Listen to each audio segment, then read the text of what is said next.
আসসালামু আলাইকুম। অলি স্যারের অনলাইন কোচিং এ সবাইকে স্বাগত। আজ আমরা এমবিএ তে ফার্স্ট ক্লাস পাওয়ার উপায় জানবো, প্লাস আপনার অ্যাপ্লাইড অ্যাকাউন্টিং থিওরি বইয়ের চ্যাপ্টার 6 আর্নিং ম্যানেজমেন্ট এর প্রথম ক্লাস করব।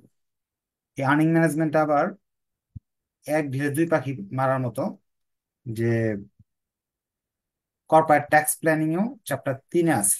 তার মানে আপনি এখানে যদি আপনি একটা অধ্যায় করতে পারেন, তাহলে 10, 10, 20 নাম্বারের কাজ হয়ে যাবে। এমবিএ তে ফার্স্ট ক্লাস পাওয়া খুব সহজ। কারণ কি, এই টেকনিক যদি আপনি জানেন, যেমন আজকে যে টেকনিক দেখাইলাম, একটা এরকম টেকনিক যদি আপনার জানা থাকে, তাহলে প্রতিটা বইয়ে ধরেন টোটাল 5টা ম্যাথ বই আছে। 5টা ম্যাথ বই থাকার ফলে সিজিপিএ পাওয়া খুব ভালো সিজিপিএ রাখা সম্ভব। আর 5টা ম্যাথ বই যদি টোটাল ম্যাথ চ্যাপ্টার গুনেন আপনি, তাহলে আপনার কমপক্ষে 40 থেকে 50টা চ্যাপ্টার হবে।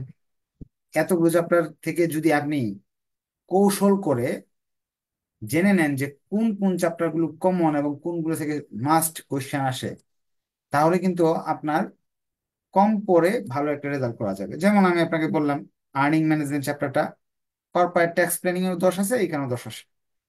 এরকম কিন্তু আরো চ্যাপ্টার আছে। যেমন অ্যাডভান্স কস্ট অ্যাকাউন্টিং এ একটা চ্যাপ্টার আছে আপনার, আহ এখানে ইয়ের ভিতরে আছে, চ্যাপ্টার 4-এর ভিতরে একটা চ্যাপ্টার আছে এবিসি কস্টিং। ওইটা আবার এসএম এর সঙ্গে মিলে যায়, এবিসি কস্টিং, স্ট্র্যাটেজিক ম্যানেজমেন্ট। আবার এখানে যে একটা চ্যাপ্টার আছে আপনার, এই চ্যাপ্টার 7-এর ভিতরে একটা চ্যাপ্টার আছে ট্রান্সফার প্রাইস, ওইটা আবার কর্পোরেট ফিনান্সিং রিপোর্টিং এর সাথে মিলে যায়। এভাবে টোটাল যদি বেশি না, টোটাল যদি 15টা চ্যাপ্টার কেউ করে, মাত্র 15টা, 5টা বিষয় মিলে টোটাল 15টা চ্যাপ্টার যদি কেউ করে, তাহলে ফার্স্ট ক্লাস পাওয়া যায়। গড়ে কিন্তু তাহলে একটার জন্য 3টা চ্যাপ্টার পড়া লাগলো। 3টা চ্যাপ্টার করে আপনি ফার্স্ট ক্লাস পাবেন কিভাবে, আমি এটা একটা ক্যালকুলেশন সংক্ষেপে দেখাই দিই।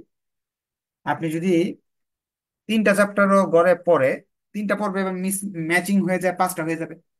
এক একটা ধরেন ডাবল ডাবল আছে না, এভাবে যদি করেন, তাহলে কিভাবে ফার্স্ট ক্লাস পাওয়া যায় এটা আমি দেখাচ্ছি। দেখানোর পরে ক্লাস শুরু করে দেবো। আপনারা এর মাঝে, আমি ক্লাস করানোর মাঝখানে আপনারা একটু কষ্ট করে শেয়ার মেনশন করবেন, যাতে অন্যরা এই ক্লাসটা দেখে উপকার পায়। যেহেতু আপনার এমবিএ স্টুডেন্টদের আপনার বিরাট একটা বাধা হলো যে চাকরি করে কেউ, কেউ হয়তো বা চাকরি লেখাপড়া করতেছে, হ্যাঁ, ঠিক মতো ক্লাসটা করতে পারে না, রেজাল্টটাও বেশি একটা ভালো হয় না। মেয়েদের অনেকে বিয়ে হয়ে গেছে, সংসার লাইফে চলে গেছে। এই জন্য দেখা যায় কি, অনেকেই ট্রিক্স গুলো জানে না, কিন্তু যদি ট্রিক্স গুলো জানতো, তাহলে তারাও ফার্স্ট ক্লাস পেয়ে যেত। আমি আপনাকে ক্যালকুলেশন দেখাই। আপনার যদি পরীক্ষা হলে 3টা ম্যাথ, 3টা ম্যাথ, সি পার্টে তো আপনারা জানেন, সি পার্টে 5টা ম্যাথ আসে, 3টা ম্যাথও দিতে পারেন 30।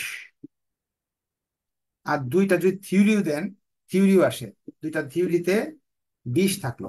এই 30-এ ধরেন আপনার 25 হইলো, 5 কাটা গেল, ভালোভাবে পারেন নাই। এখানে ধরেন আপনি 20-এ 10 পাইছেন, অর্ধেক ধরলাম, তা আপনি 35 পাইলেন। আর বি পার্টে আছে আপনার 5, আর হলো আপনার 4 করে 20, 20-এ ধরেন 50 পাইছেন, 10। এ পার্ট 10-এ তো 7টা এমনি পারা যায় যদি আপনি ইউনিভার্সিটি কোয়েশ্চেন গুলো পড়ে যান। তো এখানে কিন্তু আপনার 52 নাম্বার এখানে আসছে। 20 নাম্বার তো আছে আপনার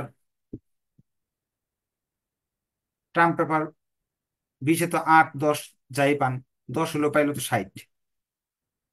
আপনি 3টা ম্যাথ পরীক্ষা দিতে পারলে, 3টা ম্যাথ হইতে হবে না, দুইটা হইলো একটা ভুল হইলো, তারপরও আপনার ফার্স্ট ক্লাস আসতেছে। আবার বি পার্ট, এ পার্টে 50%, অর্ধেক অর্ধেক কম কম নাম্বার ধরে আপনি যে আরো বেশি অঙ্ক করেন, আরো বেশি ভালো নাম্বার আসবে। তার মানে আপনি 15টা চ্যাপ্টার করেও যদি 3টা অঙ্ক দিতে পারেন প্রতিটা সাবজেক্টে, তাও ফার্স্ট ক্লাস রেজাল্ট করা সম্ভব। তাহলে আপনার কাজ হবে, প্রথম কাজ চ্যাপ্টার সিলেক্ট করা, বাছা, চ্যাপ্টার বাছা যে কোন চ্যাপ্টার গুলো করবো। মিনিমাম একটা, যদি ফার্স্ট ক্লাস পেতে চান আপাতত 5টা করে চ্যাপ্টার করবেন, 5টা করে চ্যাপ্টার করবেন। পরবর্তীতে পরীক্ষার আগে ওই 5টা থেকে আমি কমাই দিব, যে কোন 15টা আপনাকে করতে হবে। এখন যদি 15টা প্রিপারেশন নিয়ে যান, তাহলে কি আপনার জন্য কি হয়ে যাবে, পরীক্ষা আস্তে আস্তে করে ভুলিয়ে যাবেন। ঠিক আছে, একটু বেশি করে পড়ে যাবেন। পরবর্তীতে ইয়ে করবেন, এটা চ্যাপ্টার সিলেক্ট করা আছে কোন 5টা পড়তে হবে বা কোন 4টা পড়তে হবে। এটা প্রতিটা সাবজেক্টের উপরে, যে মানে অ্যাপ্লাইড অ্যাকাউন্টিং থিওরির এখানে লেখা আছে, এই যে 6-7টা চ্যাপ্টার থেকে কোনটা থেকে 10 নাম্বার আসে। যেমন আপনার ভ্যালুয়েশন চ্যাপ্টার থেকে মাস্ট 14 আসে, এরকম লেখা আছে। বা না থাকলে এই যে মার্ক ডিস্ট্রিবিউশন আছে প্রতিটা চ্যাপ্টারের, এগুলো আমি বলে দিব ক্লাসের আগে। যেমন এই চ্যাপ্টারটা আমি বলে দিচ্ছি, আর্নিং ম্যানেজমেন্ট আপনার করতে হবে, যেহেতু 10-10-20 পাওয়ার সুযোগ আছে। আবার আপনাকে এই যে এখানে ভ্যালুয়েশন চ্যাপ্টারটা আপনাকে করতে হবে, 10-10-20 আসার সম্ভাবনা আছে। টেস্ট অফ ইউজ এটা করতে হবে, এই 3টা চ্যাপ্টার মাস্ট করতে হবে। পরবর্তীতে বাকিগুলো করলেন বা কোনটা করবেন না, এগুলো আমি পরে বলে দিব। তো চ্যাপ্টার সিলেক্ট করতে হবে প্রথমে। চ্যাপ্টার সিলেক্ট করার পরে একটা বিপদে পড়বেন, প্রতিটা চ্যাপ্টারে দেখবেন আপনার মাস্টার্সের সিলেবাস অনেক বড়, হিউজ। এক একটা মেইন বই ইউজ করেন, এক চ্যাপ্টারে দেখবেন 50টা অঙ্ক আছে, 40টা 30টা অঙ্ক, আরো বেশি। এত অঙ্ক তো আপনি করে শেষ করতে পারবেন না, মনেও থাকবে না মাস্টার্স লাইফে। তখন কি করবেন, এই শীট থেকে শীট ইউজ করতে পারবেন। এই শীটে হলো বেসিক দেওয়া আছে, মানে এই যে ধরেন এটা আর্নিং ম্যানেজমেন্টের একটু অঙ্ক বেশি, মোটামুটি 12টা অঙ্ক আছে। এই 12টা অঙ্ক আপনার বইতেও আছে, আপনার বইয়ের মূল মূল 12টা অঙ্ক আমি দিয়ে একটা শীট বানাইছি, যাতে পরীক্ষায় যেটাই আসুক আপনার এইটা থেকেই, এই 12টা থেকেই আসে।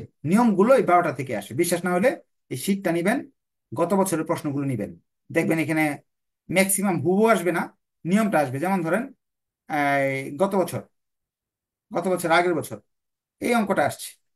এইটার রুলটা কি, যে এই 3টা লিভারেজ করতে হবে এবং সেটা হলো ইম্প্যাক্ট বের করতে হবে। কারণ এই যে এইগুলাই যে আসতে হবে এরকম না, ইম্প্যাক্ট আমি শিখিয়ে দিব, লিভারেজ কি বের করা শিখিয়ে দিব। অর্থাৎ রুলটা এখান থেকে আসবে। তো দেখা যাচ্ছে আপনার পরিশ্রমটা কমে কমে যাচ্ছে, যে আপনি কি করতেছেন, 50-60টা করে অঙ্ক না করে 8টা 10টা 7টা 6টা করে অঙ্ক করে করে চ্যাপ্টার গুলো শেষ করে ফেলতে পারতেছেন। অল্প কিছু অঙ্ক আছে। তাহলে এই পিডিএফ শিটটা সবাই যারা ভর্তি আছেন তারা কি করবেন, এই পিডিএফটা ডাউনলোড করে এক প্রিন্ট করে নিতে পারলে খুব ভালো। যেহেতু কমন আসে, তাহলে প্রিন্ট করতে অসুবিধা কি, প্রিন্ট করলে কিছু টাকা লাগতে পারে। যদি প্রিন্ট না করেন, তাহলে এই শিটটা কি করবেন, খাতায় লিখে নেবেন বা আপনার মেইন বই থেকে দাগায় নেবেন, আপনার গাইড বই থেকে দাগায় নেবেন, দু একটা নাই খাতায় লিখে নেবেন। এখন আপনার এই পিডিএফ তে যে কমন পড়ে, এটা হলো first year second year third year fourth year পার করে যারা এখন মাস্টার্সে পড়তেছে, তারা সবাই জানে যে ওলি স্যারের এখান থেকে নিয়মগুলো হুবহুই কমন পড়ে। 3 নাম্বার স্টেপ, তারা যারা ভর্তি হয়েছেন তাহলে এই পিডিএফটা আপনারা ডাউনলোড করবেন, ডাউনলোড করে প্রিন্ট করে নেবেন, নাহলে খাতায় লিখবেন, নাহলে বই থেকে দাগায় নেবেন। পরবর্তীতে ক্লাসগুলো করবেন কিভাবে করবেন, যেহেতু এমবিএ তে ম্যাক্সিমাম 90%, 99%, 99% স্টুডেন্ট 3টা কাজে ব্যস্ত। এক, জব করতেছে। দুই, যারা জব করতেছে না, জব প্রিপারেশন নিচ্ছে, পার্ট টাইম কোনো জব করে না, কিন্তু সে ভালো স্টুডেন্ট, বাবা মা তাকে সাপোর্ট দিচ্ছে, সে কিন্তু তাহলে বসে আছে না, সে জব প্রিপারেশন নিচ্ছে, জব প্রিপারেশনের জন্য ভালো করে পড়তেছে। 3 নাম্বার কাজ হলো, যদি এই 2টা কাজ না করে, সে 3 নাম্বার হয়তো বিয়ে শাদী হয়ে গেছে, এখন সংসার লাইফে আছে, বাচ্চা কাচ্চা আছে। এই 3টা কাজ ছাড়া একজন পাওয়া যাবে না, এই 3 কাজে ব্যস্ত। বিশ্বাস আপনাদের দেখেন, আপনারা যারা এখানে উপস্থিত আছেন সবাই 3টার মধ্যে একটা না একটা ভাগে পড়েন। তাহলে 99% স্টুডেন্ট যদি ব্যস্ত থাকে, ক্লাসে উপস্থিত থাকে না। তখন ভিডিও দেখে দেখে ভিডিও দেখে দেখে পড়া যাচ্ছে এখানে। যেমন ক্লাস হচ্ছে আজকে, জুম ক্লাস, আজকে উপস্থিত নাই, সমস্যা নেই, ভিডিও রেকর্ডেড ভিডিও দেখবেন। প্রথম চ্যাপ্টার থেকে শেষ চ্যাপ্টার 10 নাম্বার চ্যাপ্টার মধ্যে ভিডিও আছে, ভিডিও দেখবেন কিভাবে। পিডিএফটা ছাড়া তো আর দেখা যাবে না, পিডিএফটা ডাউনলোড করে প্রশ্নটা সামনে রাখবেন, প্রশ্নটা সামনে রেখে বা বই থেকে রেখে পরে ভিডিওটা চালু করবেন, চালু করে অঙ্কগুলো দেখবেন, তাহলে অঙ্কটা বুঝবেন। এই ফর্মুলা ব্যবহার করে বাংলাদেশের 1 লক্ষ প্লাস, 1 লক্ষ plus plus student first class ভালো রেজাল্ট করছে। তা আপনার একটা সুযোগ আছে। এখন তো ভিডিও দেখে দেখে পড়তে পারবেন। আবার যদি মনে করেন না আমি রেগুলার ভালো করে পড়বো স্যার, জুম ক্লাস, সপ্তাহে 3 দিন এক সাবজেক্টের জুম ক্লাস হয়, জুম ক্লাসে উপস্থিত হয়ে আপনার ক্লাস আমার সাথে কথা বলে বলে পড়তে পারেন। যেমন আজকে জুম ক্লাস হচ্ছে, কথা বলতে পারবেন আপনি, ক্লাস শেষে আমি প্রশ্ন নিব। এরপর মেসেঞ্জার গ্রুপেও গ্রুপ স্টাডি করবেন, সেখানেও দিক নির্দেশনা পাবেন কিভাবে পড়তে হবে না পড়তে হবে, আজকে কি ক্লাস আছে, কোন চ্যাপ্টারটা ইম্পর্টেন্ট, এই দিক নির্দেশনা পাবেন। হ্যাঁ, প্রথম প্রথম হয়তো বা পরীক্ষা দেরি আছে বলে অনেকেই একটু স্লোলি এখন অ্যাক্টিভ না, কিছুদিন পর সবার এই এই ফর্মুলা ব্যবহার করেই রেজাল্ট ভালো করতে হবে। আর একটা লাস্ট কথা মনে রাখতে হবে, এমবিএ তে আপনার ম্যাথ দিতেই হবে। ম্যাথ না দিলে পাশ করতে পারবেন না। ধরেন থিওরি আসতেছে পরীক্ষায়, থিওরি দিতে পারবেন সি পার্টের 40, বি পার্টের ধরেন বি 15, এ পার্টের 10, থিওরিতে হয়তো বা আপনি 60 প্লাস দিয়ে দিলেন, আমি আপনাকে গ্যারান্টি দেবো শুধু থিওরি দিয়ে আসবেন, পাশ করতে পারবেন না। আর পরীক্ষাতে 1 বছরের জন্য এই সি গ্রেডের পেয়ে পেয়ে যে আপনার 2.15 এর এমবিএ, 2.3, এই 2.5 এর এমবিএ এর রেজাল্ট দিয়ে কোনো কাজ হবে না, যেখানে পাবলিক ইউনিভার্সিটির স্টুডেন্টরা 4 আউট অফ 4, 3.9 নিয়ে এমবিএ তে আপনার সাথে জব প্রিপারেশনে প্রতিযোগিতায় নামবে, সেখানে থিওরি লিখে কোনো মতে এমবিএ পাশ করে কোনো লাভ নাই। এই জন্য বলবো একটু, যেহেতু 1 বছরের কোর্স, ভালো করে পড়েন, ইনশাল্লাহ আপনি এমবিএটাতে ভালো একটা রেজাল্ট করতে পারবেন। চলেন আমরা অনেক আলোচনা হয়ে গেছে, একটু ক্লাস করি একটা। আমরা অ্যাপ্লাইড অ্যাকাউন্টিং থিওরিতে মোট 7 ধরনের অঙ্ক আছে এই যে পর্যন্ত। আমরা আজকে এই এই প্রথম চ্যাপ্টার 6 করব, 1 থেকে 5 পর্যন্ত হলো থিওরি। 6 নাম্বার চ্যাপ্টারটার নাম হলো আর্নিং ম্যানেজমেন্ট। এটা যদি যখন আপনি অ্যাপ্লাইড অ্যাকাউন্টিং থিওরিতে করবেন, আপনার কর্পোরেট ট্যাক্স প্ল্যানিং এর চ্যাপ্টার 3 অঙ্কটা হয়ে যাবে ফ্রিতে, 2 জায়গায় 10 10 20 পাওয়ার সুযোগ আছে। Chapter 6 earning management. Earning management আপনারা ছোট ক্লাসের লিভারেজ টাইপের বা আপনার অ্যাকাউন্টিং থিওরি বইতে লিভারেজ টাইপের অঙ্ক করে আসছেন, সেই অঙ্কগুলোর মতোই এই অঙ্কগুলো। এই লিভারেজের বেসিক নিয়ে আমরা নেক্সট ক্লাসে বিস্তারিত আলোচনা করবো, আজকে তো অনেক সময় চলে গেছে অন্য আলোচনায়। বলতেছে firm A has sales 2 lakh. এ কোম্পানি 2 লাখ টাকার মাল বিক্রি করে, টাকা 4 per unit, 4 per unit, variable cost per unit 3.3, and fixed cost 12,000, interest is 20,000 per year. এ কোম্পানি বা একটা দোকান বা প্রতিষ্ঠান বা কারখানা 2 লাখ টাকার মাল যখন সে বিক্রি করে, এর মাঝে ভেরিয়েবল কস্ট আছে তাদের কিছু, ফিক্সড কস্ট আছে কিছু, এবং সুদ দিতে হয় কিছু। হ্যাঁ, এই তথ্যগুলো তারা বলে দিছে। এখন বি একটা কোম্পানি, তারও এরকম কিছু খরচ হয়। প্রশ্ন করছে assume that both firm are in 40% tax tax bracket, অর্থাৎ দুইটা কোম্পানিকে ট্যাক্স দিতে হয় 40%। কম্পিউট, হিসাব করে বের করো ডিওএল ডিএফএল ডিটিএল, ডিওএল ডিএফএল ডিটিএল বের করো। আচ্ছা, আমরা এই ডিওএল ডিএফএল ডিটিএল বের করতে হলে আমাকে একটা ইনকাম স্টেটমেন্ট করতে হবে প্রথমে। এই ইনকাম স্টেটমেন্টটা ছাড়া আমি অঙ্কটা করতে পারবো না। ইনকাম স্টেটমেন্টটা করার জন্য আপনার একটু হেল্প লাগবে, আপনাদের ক্যালকুলেটর লাগবে, ক্যালকুলেটর দিয়ে হিসাব করে বলবেন যে কত কত আসতেছে। হ্যাঁ, আহ, আমরা এ কোম্পানি এরটা করি। প্রবলেম 1, সাইন্টিফিক ক্যালকুলেটর বা ক্যালকুলেটর নিয়ে বসেন, একটু বলবেন সেলস। আমরা এরটা করতেছি, প্রতিষ্ঠান এ, ফার্ম এরটা করতেছি। তারা বলতেছে, কি বলতেছে, 2 লক্ষ মাল বিক্রি করছে 4 টাকা করে, তাহলে 2 লক্ষ 4 দিয়ে গুণ করলে 8 লাখ হবে। 2 লক্ষ গুণ 4, 8 লাখ টাকার পণ্য সে বিক্রি করলো। ভেরিয়েবল কস্ট, সেইগুলো কিনতে তার খরচ পড়ছে 3 টাকা 30 পয়সা। 2 লাখ মাল, 3 টাকা 30 পয়সা। ভেরিয়েবল কস্ট, 2 লাখ মাল সে বিক্রি করবে 3 টাকা 30 পয়সা, তার মানে 8 লাখ 8 লাখ টাকায় বিক্রি করছে, কিনে আনতে হয়েছে 3 লাখ 6 লাখ 60 হাজার মনে হয়, হ্যাঁ। তা তার লাভ হইলো 1,40,000। এই লাভটাকে বলা হয় কন্ট্রিবিউশন, সিএম, কন্ট্রিবিউশন মার্জিন, এই লাভটাকে বলা হয়। যারা অনার্স লেভেলে ভালো করে পড়ে আসছেন এই ফরম্যাটটা আপনারা পারেন। আমরা আগামী ক্লাসে এই ফরম্যাট নিয়ে বিস্তারিত আলোচনা করব। আপনাকে আজকে শুধু ফরম্যাটটা মুখস্থ শিখাচ্ছি, আর আগামী দিন আমরা বেসিক শিখব।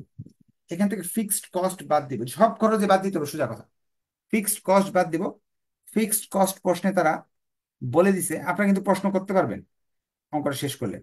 ফিক্সড কস্ট বলে দিছে 12,000 টাকা। তার ফিক্সড কস্ট 12,000 টাকা আসছে, সুদ দিতে হচ্ছে 20,000 টাকা। ফিক্সড কস্ট 12,000, তাহলে 1,28,000 টাকা।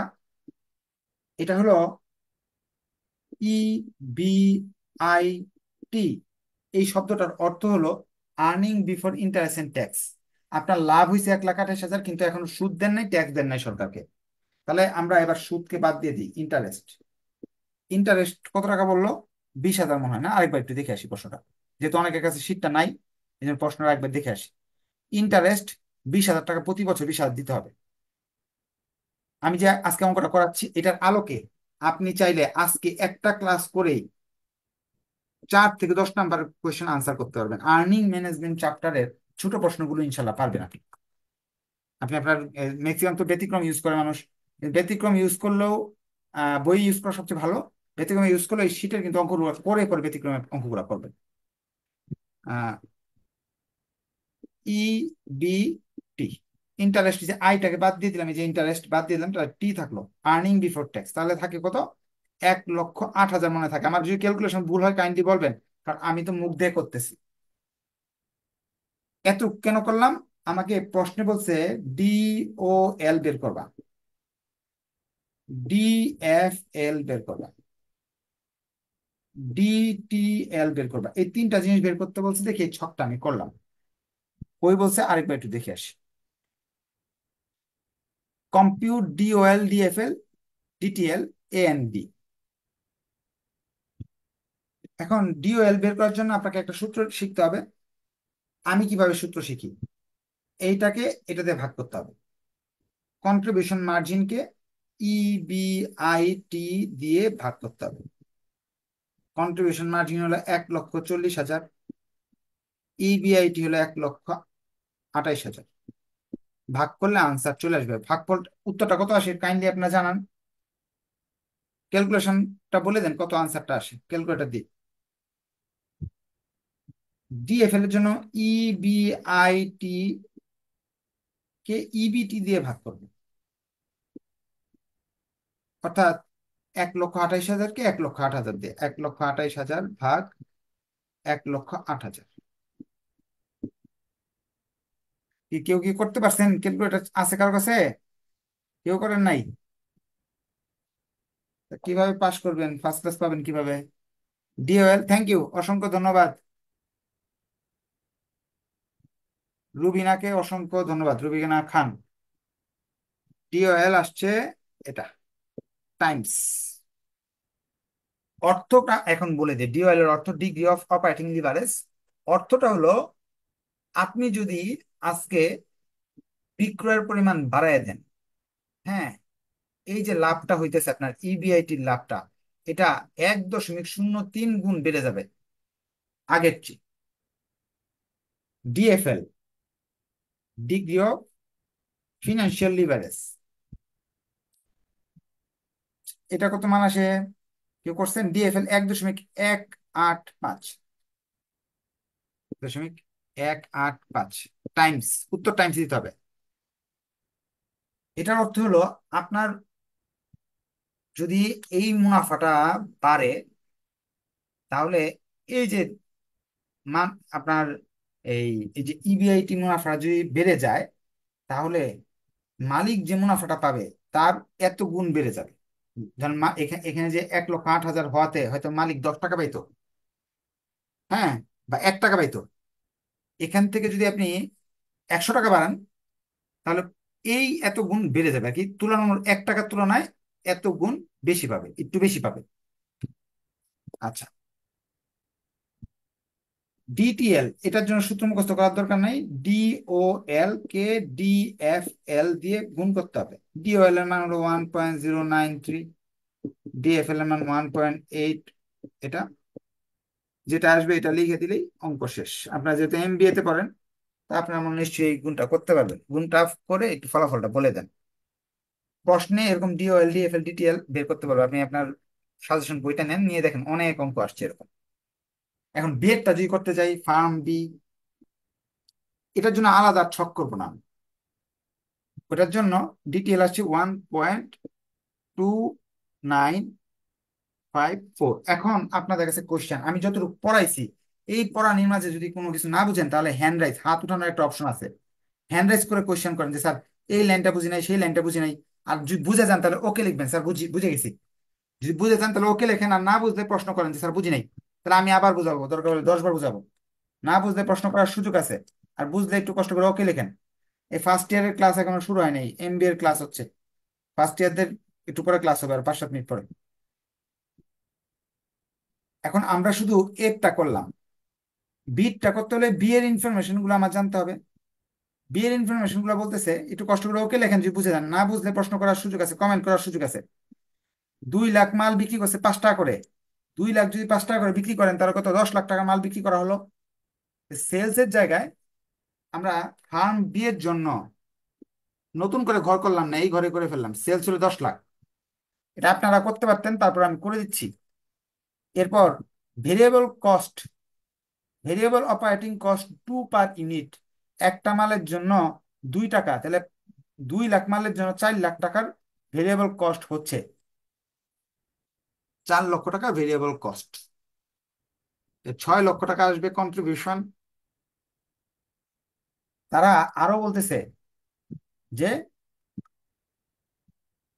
ফিক্সড কস্ট 90,000 টাকা, সুদ হলো 30,000 টাকা। ফিক্সড কস্ট কোথায় বসায়? এই জায়গায় ফিক্সড কস্ট 90,000, সুদ হলো 30,000। তো সেই হিসাবে তো এখানে আসবে 5,10,000, এখানে আসবে 4,80,000। এখন ফার্ম বি এর জন্য যদি DOL DFL DTL বের করতে হয়, তাহলে মানগুলো এখানে বসাবেন। ফার্ম বি লিখে নেবেন। ফার্ম বি লিখে 6 লাখকে ভাগ দিবেন 5,10,000 দিয়ে, DOL বেরিয়ে আসবে। এই যে এখানে যেটা আসছে EBIT, 5,10,000কে ভাগ দিবেন 4,80,000 দিয়ে, বেরিয়ে আসবে। এই আনসার আর এই আনসার এখানে গুণ করবেন, তাহলে এটার মানও বেরিয়ে আসবে। আপনাদের এতটুকু ছোট কাজ দিলাম, আপনারা বড় মানুষ, ছোট কাজ যে এই গুণটা করে উত্তরগুলো বলবেন। হ্যাঁ, তো অঙ্ক 1 নাম্বারটা শেষ হয়ে গেছে। এখন আমি সূত্র মুখস্থ করার কৌশল বলি। সূত্রটা আমি কিভাবে মুখস্থ করি? 1 নাম্বার আনসারকে 2 নাম্বার আনসার দিয়ে ভাগ করলে DOL হয়ে যায়। 2 নাম্বার আনসারকে 3 নাম্বার আনসার দিয়ে ভাগ করলে DFL হয়ে যায়। DOL আর DFL কে গুণ করলে DTL হয়ে যায়। এইভাবে আমি মুখস্থ রাখি, আপনি চাইলে এইভাবে মুখস্থ রাখতে পারেন। কারো কি কোন কোয়েশ্চেন আছে? কোয়েশ্চেন না থাকলে এখন ক্লাস শেষ করে দিব। আমরা শুধু 1 নাম্বার রিকোয়ারমেন্টটা করছি, 2 নাম্বার রিকোয়ারমেন্ট, 3 নাম্বার রিকোয়ারমেন্ট, এগুলো সব আমরা। 2 নাম্বার রিকোয়ারমেন্ট হলো কোনটার রিস্ক বেশি। DFL যার বেশি তার রিস্ক বেশি। হ্যাঁ, এগুলো নিয়ে নেক্সট ক্লাসগুলোতে আলোচনা করবো। তো ধন্যবাদ সবাইকে, নেক্সট ক্লাসে দেখা হবে। ভালো লাগলে শেয়ার করবেন, বন্ধু বান্ধবকে জানাবেন। আর ক্লাস না করে যদি আপনি ভিডিওটা এই যে দেখবেন, পরবর্তী দেখার পরও যদি ক্লাসে উপস্থিত হয়ে এই অঙ্কটা নিয়ে যদি সমস্যা বের হয় আপনার, নেক্সট ক্লাস কিন্তু বলতে পারবেন যে স্যার 1 নাম্বার অঙ্কের এই অংশটা বুঝি না, একটু বলে বুঝাই দেন। আমি বোঝানোর চেষ্টা করবো। ধন্যবাদ সবাইকে, আসসালামু আলাইকুম, আল্লাহ হাফিজ।